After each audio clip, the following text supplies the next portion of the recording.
Beautiful Geminis, welcome to your August readings. Dear ones, let's see what is happening for you in August. I'm seeing these two cards for you.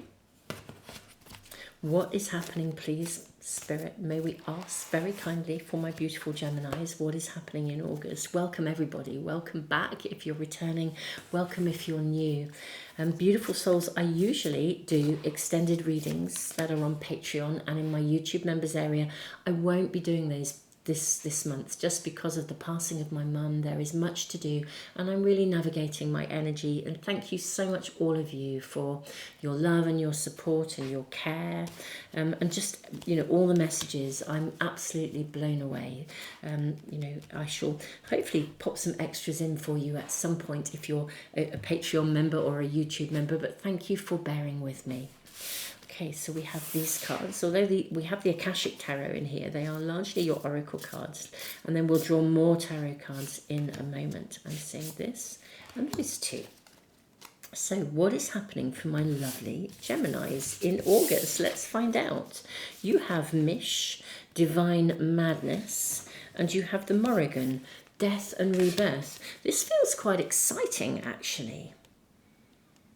I almost feel like, fated meeting. This is exciting. And diversity. I feel like I want to say the truth will out. What's all that about? Why is that coming through? 7th house relationships. Cancer immerse. This is beautiful, Geminis. This is lovely. A very, very, very key relationship is coming into your world. My lovely Geminis, very, very key. It's a fated meeting. Now, whether this is love, which for many of you it could be. So this could be upgrading an existing relationship where it takes on a whole new life, where maybe if there's been any fallings out or challenges, something moves forwards in relationship. But it could also be brand new love for some of you, literally, something you have been waiting for. If it is, whether it's a new phase in a relationship, whether it's a new... the ending of a perspective that somebody has on you as well. With Mish, Divine Madness, her story is that she was very much outcast and targeted. And then, but she was then sort of later revered. Let's see what else we have here. So we have the Tear. How interesting. We have the Lover. And we have the Venom. Ooh. This is very, very, very mind-blowingly interesting. This really, really is. Something that has been quite toxic, that's held you back, and it could even have kept you in isolation, is ending. Some aspect of negativity is coming to an end. And it comes to an end because of a connection with someone. And although there is sort of almost like sadness at the conclusion of something, there's also a huge, huge opening at the same time. And you're being invited to sort of, to literally dive in and immerse yourself in the new. This is really exciting, my beautiful Geminis. I'm really sorry about whatever toxicity is leaving. I mean, as in, I'm sorry it's happened. I'm not sorry it's leaving. I'm sorry it's happened. But Gemini, this is a real major opening up of something here. It's a massive opening up. It's connectedness. It's love. I do feel something you have waited for. Let's look at your tarot cards. I think there is almost as well, my beautiful Geminis, like a space of profound new opportunities. It's very interesting with the diversity card. This card actually says don't be afraid to sort of almost like scatter your energies. You know, sometimes a reading will say, you know, remain focused. You need to not be scattering your energy. This is almost like giving you permission to scatter your energies, to try loads and loads of different things, to try new things on, to let go of something that has held you back and literally just move forwards. You're letting go of some sort of toxicity. That's what's really, really coming through here. Or something that held you back previously. But the openings that are coming for you are just huge, absolutely huge, and in such a good way. And very, very key, there is a key relationship to someone that is creating this transformation. That's what I'm seeing here. Okay, let's have a look at your tarot cards, my lovely Geminis. Wow. So you have the King of Pentacles. I wonder if some resources come to you. It could be literally money, or it could be time and energy, but something comes to you to empower you. And again, we've got the Star. So it aligns you with optimism. Opens doorways of new perspectives. We've got the Eight of Swords. Look at you on the precipice. And then the Eight of Wheels. How interesting, the Eight of Pentacles. So you have the Eight of Swords and the Eight of Pentacles together. Maybe there is something that you wanted to do previously that you couldn't do. And the resources, the energy, the time, the availability, the circumstances, quite pragmatic things, you know, real stuff in the 3D physicality of your world. Something changes and it enables you, rather than sort of feeling like you can't, it means that you can. It's like you step from a space of impossibility to a space of possibility. A time when you felt that you could never be, I don't know, free of something. Suddenly you're free. And I think you can make some commitments. How interesting. You have the Death card along with the Morrigan, the Death and Rebirth. Along with the Four of Wands, to be able to commit, to dive in, to have a go. Now, Five of Swords is an interesting energy. What is that about? Because the Five of Swords can indicate a difficult kind of choice. What is that about? We might need to draw a few more cards around the Five of Swords. Why is this a difficult choice when everything here appears to be opening up? And the opening up of your world connects to some kind of a relationship. A divinely timed meeting.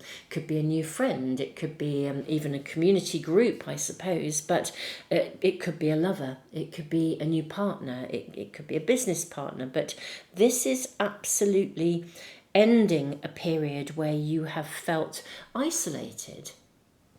That's what's coming through here. This is a shift from isolation to a place where you can let go of that isolation, let go of that aloneness, let go of that sadness. If any of you had lost somebody, you can sort of let go of that and move forwards. If you've been dealing with toxicity, you can let go of that and move forwards. You can immerse yourself.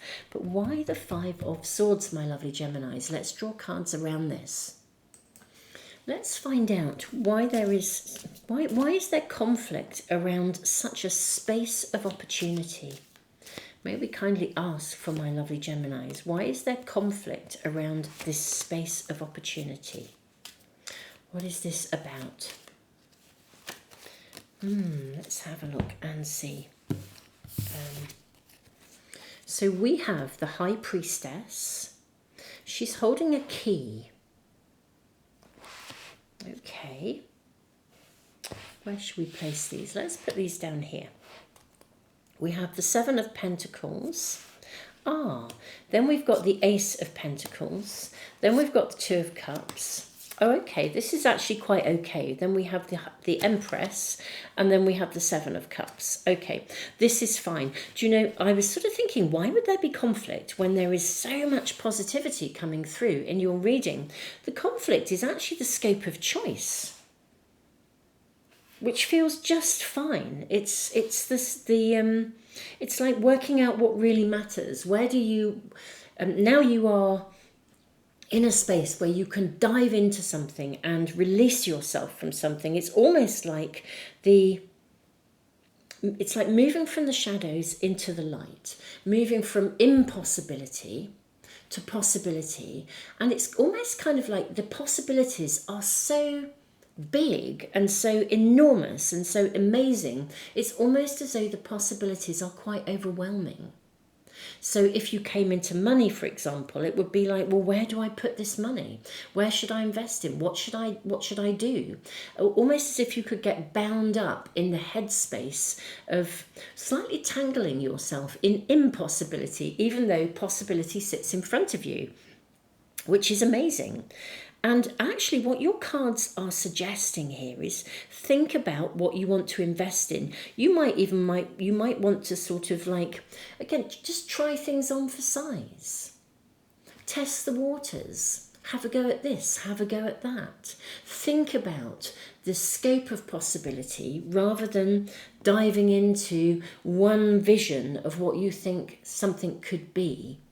I mean, if you've always had like a major dream, you might want to really play with that and see whether that dream could emerge in 10 different ways, and then think about those 10 different ways. It sort of reminds me, actually, many years ago, when I sort of shifted in my own career, my own calling, from working in as a mainstream psychotherapist to doing readings, and it kind of happened in a very interesting synchronistic kind of way. But the starting point was that I lost loads of people in 1 year. I lost 7 people in a year, and my dad was the first one to pass.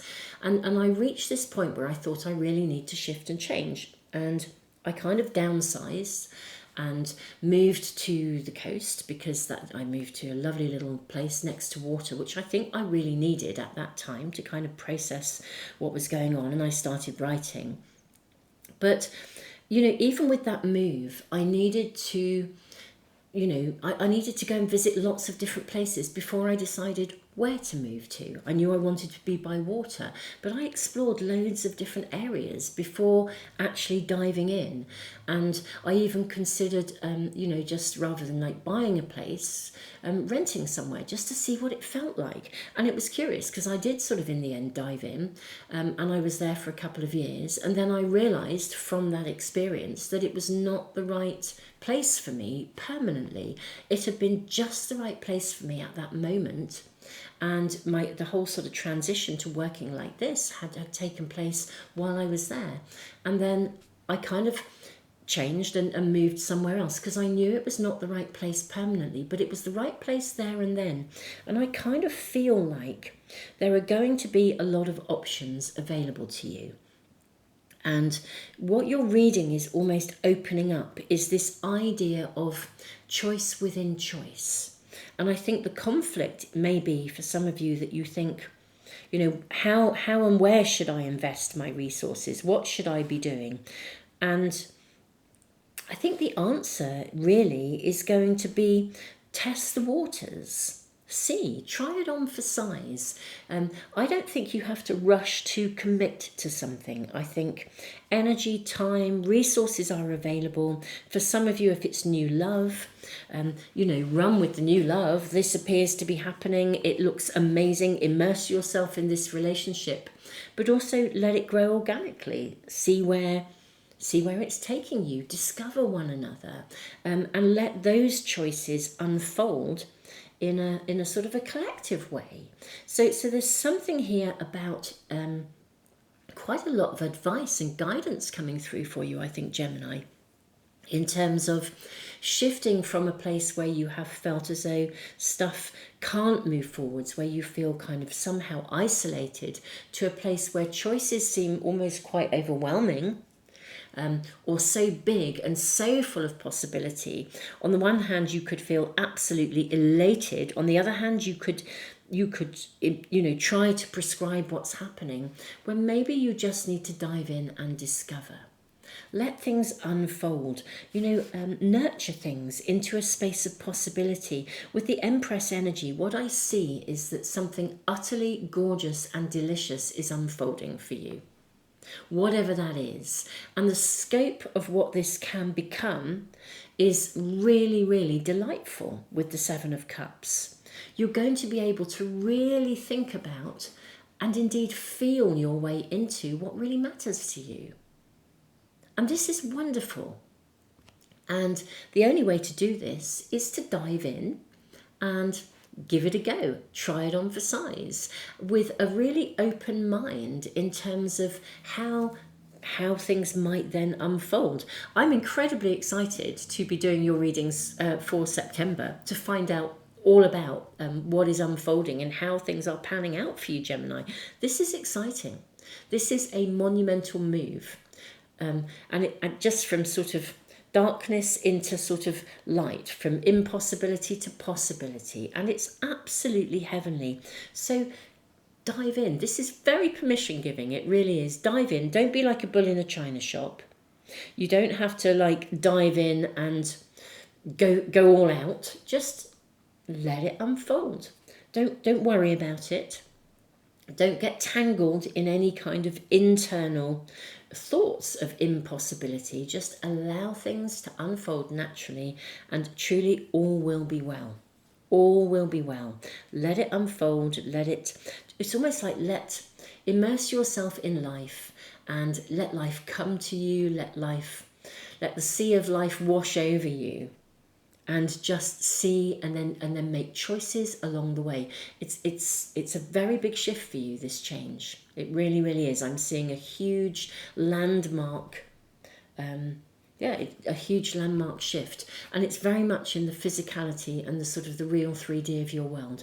Something is massively changing. And somebody potentially very key coming in who really assists in this almost like evolutionary opening. And how magnificent, how delightful that this is happening to you, because this is about leaving behind toxicity. So this is magnificent. It really, really is, Gemini. Beautiful souls, keep us posted. I'm really thrilled that this feels like a very, very significant month for you, my beautiful ones. Tons of love. Thank you so much, all of you, for subscribing and liking and sharing and all the things that you do that support the channel. And a huge thank you to those of you who are on Patreon and in the Moon Magic membership area. Your donations really help me to keep my free library free for anyone that needs to use it. And I will, as I'm able to, as I sort of manage my own energy in a big transition that's taking place for me, I will do some extras for you. I always do extras in those areas, and it's usually where I put my extended readings. Thank you so much for bearing with me for this month. Tons of love, beautiful souls.